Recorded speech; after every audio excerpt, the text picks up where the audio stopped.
जम्मू कश्मीर में उनका समझौता हो गया है, वहीं दूसरी तरफ अगर आप देखिए तो उनका समझौता ऐसा ही आम आदमी पार्टी के साथ हरियाणा में भी होता हुआ दिख रहा है।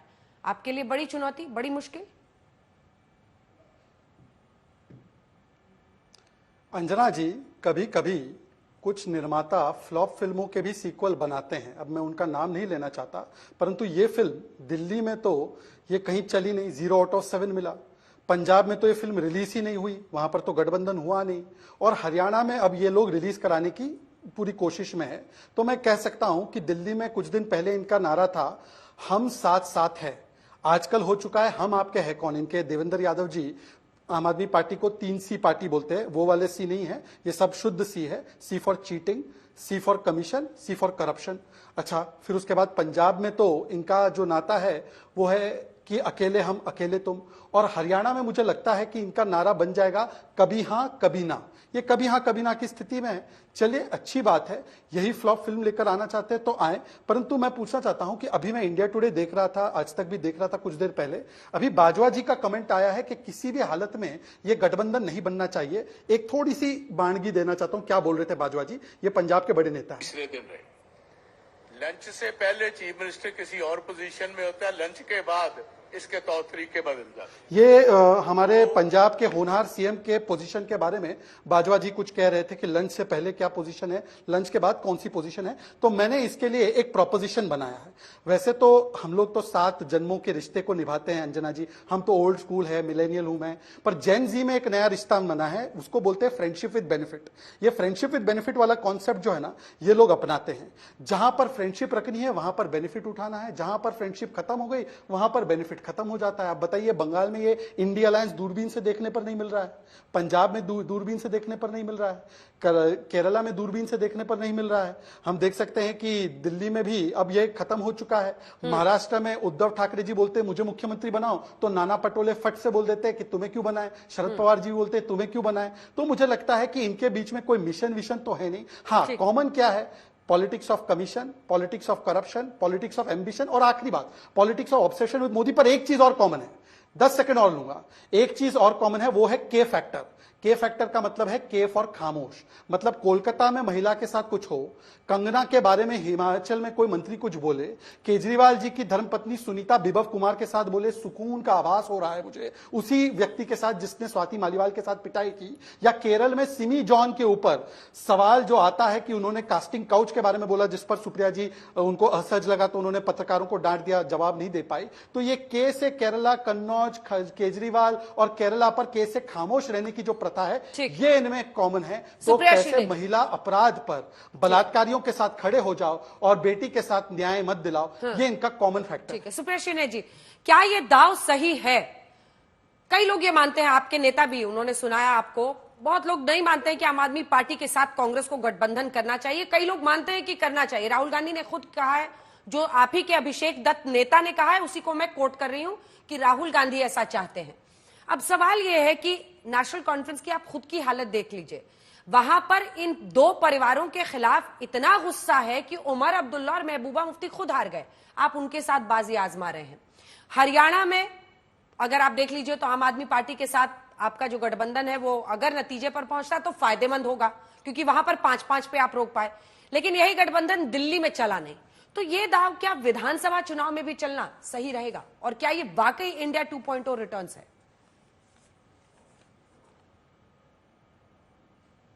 आपको, दर्शकों को और मेरे को पैनलिस्ट को सब सर्वप्रथम तो मेरा नमस्कार। देखिए, ऐसा होता है अंजना जी कि हर जीतते हुए शहंशाह को लगता है कि वो जिंदगी और ताउम्र कभी हारेगा ही नहीं। लेकिन यही तो खूबसूरती है इस देश के लोकतंत्र की, इस देश के संविधान की, इस देश के लोगों की समझ की, कि जब उसको लगता है कि लोग गलतियां कर रहे हैं तो वो गलतियों का सुधार कर देता है। अगर 400 का ढोल बाजा ताशा ना बजता तो 240 भी ना आते। तो लोगों ने सुधार किया। समझदार आदमी जो है उसको समझता, और समझदार आदमी उससे सीखकर विनम्रता की राजनीति करता। आज जो यू टर्न मोदी जी ले रहे हैं वो मजबूरन ले रहे हैं, चुनावी वोट की राजनीति को देखकर ले रहे हैं। लोकतंत्र की शक्ति को वो समझ गए और इसलिए उनको वो लेने पड़ रहे हैं, घटक दलों की वजह से ले रहे हैं, तमाम चीजें हैं। वरना बड़प्पन ये था कि वो मणिपुर चले जाते, बड़प्पन ये था कि वो विपक्ष से बात करते। उनको जो यू टर्न भी लेने पड़ रहे हैं वो चुनावी और राजनीतिक मजबूरियों के चलते लेने पड़ रहे हैं। यहां पर आपने मुझसे एक सवाल पूछा और उस सवाल के 2 उत्तर हैं और वो दोनों उत्तर मैं दूंगी। एक चीज मोदी जी ने बड़ी खराब कर दी। मोदी जी ने अपने राजनीतिक जीवन के सूर्यास्त के साथ साथ भारतीय जनता पार्टी का भी सूर्यास्त जो है वो सुनिश्चित कर दिया, क्योंकि मोदी जी ने अपने आप को भाजपा से ऊपर उनसे आगे रख के राजनीति करने लगे और उसका नतीजा है कि वो भी जब उनका सूर्यास्त होगा तो बीजेपी का भी धीरे धीरे सूर्यास्त हो रहा है। मैं दावे के साथ एक बात कह सकती हूं, जम्मू कश्मीर, हरियाणा, महाराष्ट्र, झारखंड, हर जगह इनकी शिकस्त होने जा रही है। और पता है क्यों होगी? क्योंकि इनके सामने वो लोग खड़े हैं जो एक बड़े लक्ष्य के साथ आए हैं।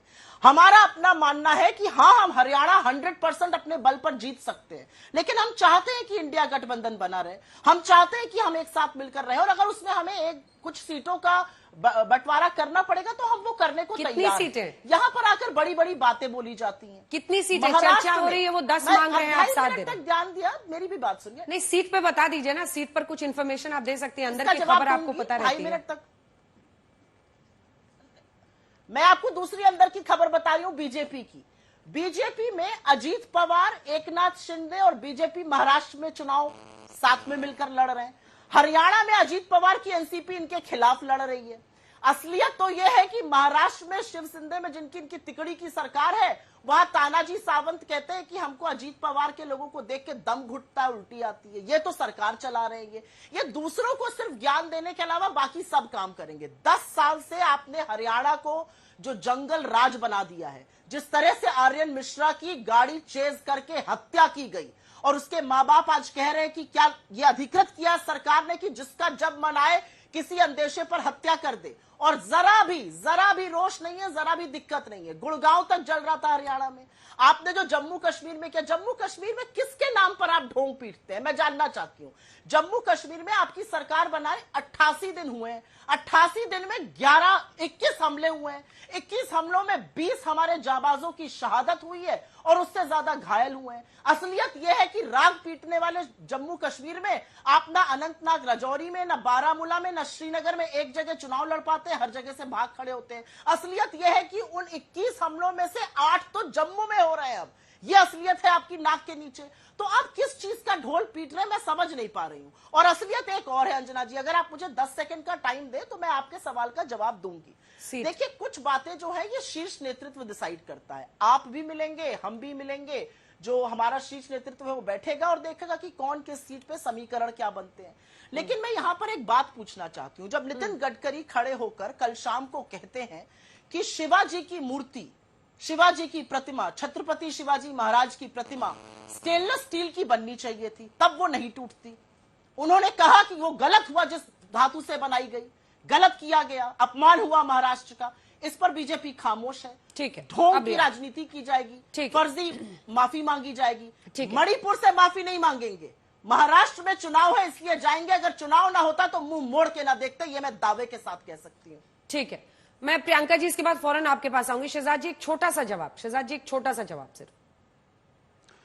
हाँ, छोटा सा ही जवाब होगा, उतना ही छोटा होगा जितना सुप्रिया ने बोला। देखिए, ऐसा है कि मुझे तो कम से कम खुशी है कि इस बार सुप्रिया जी ने आवेग में आकर उस शिवाजी नहीं कहा जो उन्होंने पिछली डिबेट में कहा था, जिस पर महाराष्ट्र की जनता बहुत भड़की थी। और आलोक शर्मा ने तो महाराष्ट्रंस को रेपिस्ट बोला था, आप ही के शो पे याद होगा आपको। तो कम से कम आज उन्होंने छत्रपति शिवाजी महाराज बोला है, सम्मान से बोला है, इसके लिए मैं साधुवाद करता हूं। परंतु छत्रपति शिवाजी महाराज के स्टैच्यू को बुलडोज करने का महापाप कमलनाथ की सरकार में मध्य प्रदेश में हुआ था।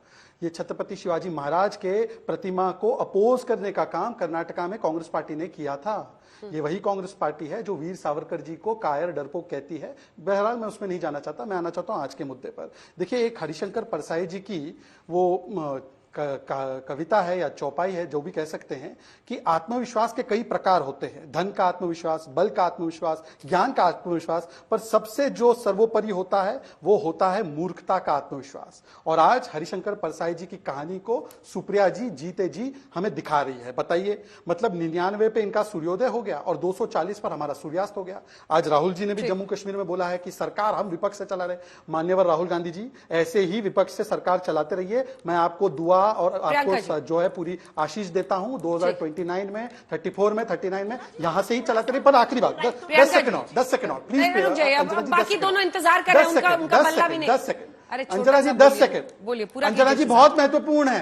अंजना जी आगे मौका दे ना दे, आज आगे मौका दे ना दे, इसमें मौका दीजिए। देखिए राहुल गांधी ने कहा है कि देखिए मैं तो सरकार भी विपक्ष से चला रहा हूं। राहुल जी आप सरकार छोड़िए, आप अपने अलायंस पार्टनर को चला दीजिए। अलायंस पार्टनर एनसी कहती है कि 370 तो वापस आकर रहेगा, मतलब कि राहुल जी जो संविधान की कॉपी लेकर जाते हैं ना, वो संविधान जम्मू कश्मीर में लागू नहीं करना है। जो राहुल गांधी आरक्षण कहते हैं ना, पहली बार आरक्षण मिला 370 हटने के बाद SC ST समाज को, वहां पर वाल्मीकि समाज को, गुर्जर समाज को, वो हट जाएगा। और शंकराचार्य पर्वत का नाम तख्ते सुलेमान करना चाहते हैं। बताइए, शिव जी की फोटो दिखा रहे थे राहुल गांधी जी, तो बताइए शंकराचार्य पर्वत का नाम तख्ते सुलेमान होना चाहिए। फिर सुप्रिया जी आपका नाम क्या रखना पड़ेगा? ठीक है, सुप्रिया जी जवाब दे लीजिए, आपसे डायरेक्ट सवाल है, प्रियंका जी इसके बाद आऊंगे। जी हाँ, धन्यवाद। सबसे पहले तो वक्फ बोर्ड पर यू टर्न लेना पड़ा, LTCG पे यू टर्न लेना पड़ा, लैटरल एंट्री पर यू टर्न लेना पड़ा, broadcast bill pay U turn लेना पड़ा, NPS सबसे अच्छा था उस पर यू टर्न लेके UPS लाना पड़ा। कितने यू टर्न आप ले रहे हैं? आपकी सांसद कहती है किसान हत्यारे और बलात्कारी हैं, आप हाथ जोड़ के उनसे कहते हैं भैया प्रभु ये ना बोलो क्योंकि चुनाव है। आपकी सांसद कहती है कास्ट सेंसस बिल्कुल नहीं होना चाहिए, आप कहते हैं नहीं हमारा ये मत नहीं है, हम देख रहे हैं। तो कंफ्यूजन बीजेपी में कितना है, RSS के बीच में कितना है, वो सबको पता है। असलियत यह है कि भारत माता का मंदिर काशी में, जहां से सांसद है नरेंद्र मोदी, वहां पर आपने परसों ध्वस्त किया भारत माता का मंदिर। इस देश की, जिसको हम सर्वोपरि कहते हैं, भारत माता का मंदिर आप ध्वस्त करेंगे। आप यहां पर ज्ञान देंगे बैठकर कि राहुल गांधी क्या करें क्या ना करें। असलियत यह है कि शंकराचार्य की परंपरा को आदि शंकराचार्य ने शुरू किया, और शंकराचार्य आपको जब आईना दिखाते हैं तो उनको आपके भक्त और आपके लोग यहां पर बैठे हुए देशद्रोही कहते हैं। आपके प्रवक्ता कहते हैं कि यह कांग्रेसी शंकराचार्य है। शंकराचार्यों को आप मंदिर के आयोजन पर नहीं बुलाते हैं। हिंदू परंपरा में ईश्वर के बाद शंकराचार्यों की उपाधि है। आदि गुरु शंकराचार्य ने इस तरह से हिंदू धर्म की स्थापना करी थी, प्रचार किया था। ठीक है, वापस आज की बहस पे आते हैं। प्रियंका जी, पहले ठीक है, प्रियंका जी, शंकराचार्य के मंदिर की बात आप पहुंच गए। कल तक आम आदमी पार्टी हरियाणा में कांग्रेस और आम आदमी पार्टी के गठबंधन पर बहस से अपने आप को दूर रख रही थी। आज प्रियंका जी आप शामिल हो रही हैं, कुछ रोशनी डालिए कि कुछ लोग कह रहे हैं कि 8 सीटों पर डील पक्की हो गई है, सच है क्या? क्या इंडिया 2.0 हम विधानसभा में भी देखेंगे, हरियाणा में भी, कर्टसी आम आदमी पार्टी? सभी को नमस्ते। अंजना जी, एक चीज तो क्लियर है, चर्चे तो अपने ही होंगे। अब हमने ये, इसमें कोई दो राहे नहीं है, it is for everyone to see कि बातचीत चल रही है। जब फाइनल होगा हम आपको वो भी बता देंगे। अब बातचीत करने में तो कोई नुकसान नहीं है। आज मेरे को क्या दिखा, हरियाणा के मुद्दे पर शहजाद इतना तड़प रहे हैं, इतना बौखलाए हुए बात कर रहे हैं, मतलब उनके सेंटेंसेस भी पूरे नहीं हो पा रहे। वो किस लिए? वो कंगना जी को भी डिफेंड कर रहे थे, वो कंगना जी के लिए चाहते हैं लोग उनको डिफेंड करें। कंगना बलात्कारी और हत्यारा बुलाती है किसान को। इनके अपने जो अभी आज की न्यूज है, ये 46,000 लोगों को जो पोस्ट ग्रेजुएट और ग्रेजुएट है हरियाणा में, उन्होंने पियोन, क्लीनर, स्वीपर की नौकरी के लिए अप्लाई किया है, पियोन की नौकरी के लिए अप्लाई किया। ये पढ़िए शहजाद जी ने न्यूज। इनको पता है कि हरियाणा में बेरोजगारी का आलम ऐसा है कि इजराइल में बच्चों को युद्ध में भेजा जा रहा है, वहां पे ऐसा आलम हो गया। क्या इनको पता है कि जाट इनको इस बार क्यों वोट करेगा? बताइए, इनसे पूछ लीजिए। जब उनकी बेटियों को आपने जमीन पर बिठाया न्याय के लिए और अब तक न्याय नहीं मिल पाया, आप इनसे पूछ लीजिए। ये बार बार हमारे आम आदमी पार्टी या कांग्रेस के नेताओं के बयान उठाते। इन्होंने अनिल विज के बयान सुने, या इन्होंने चौटाला साहब के बयान सुने, रंजीत सिंह चौटाला के बयान सुने, या इन्होंने राव इंद्रजीत सिंह के बयान सुने, या इन्होंने मोहन लाल बदौली के बयान सुने, या संजय भाटिया के बयान सुने? ये सब इनके बैठे हुए सांसद, बैठे हुए कैबिनेट मिनिस्टर्स ऐसे लोग हैं जो इस टाइम पे साफ दिखा रहे हैं कि बीजेपी का बिल्कुल चांस ही नहीं है इस बार हरियाणा में। इसमें कोई दो राहें नहीं है, सबको पता है। 5 से 10 से 5 तो ये हो ही गए थे लोकसभा में। विधानसभा में इस बार इनकी क्या हालत होगी आप खुद ही सोच लीजिए। ये आज भी देश के मुद्दे बेरोजगारी ही हैं, आज भी देश के मुद्दे अच्छी शिक्षा ही है, आज भी देश के मुद्दे महंगाई है। उस पे आप भाजपा को कभी बात करते नहीं देखेंगी। इनको बयानबाजियों पे बात करनी है, अटकलें लगाने, सी के फुल फॉर्म बताने, पता नहीं क्या क्या अनाप शनाप बातें करनी है। मुद्दों पे बात कीजिए ना।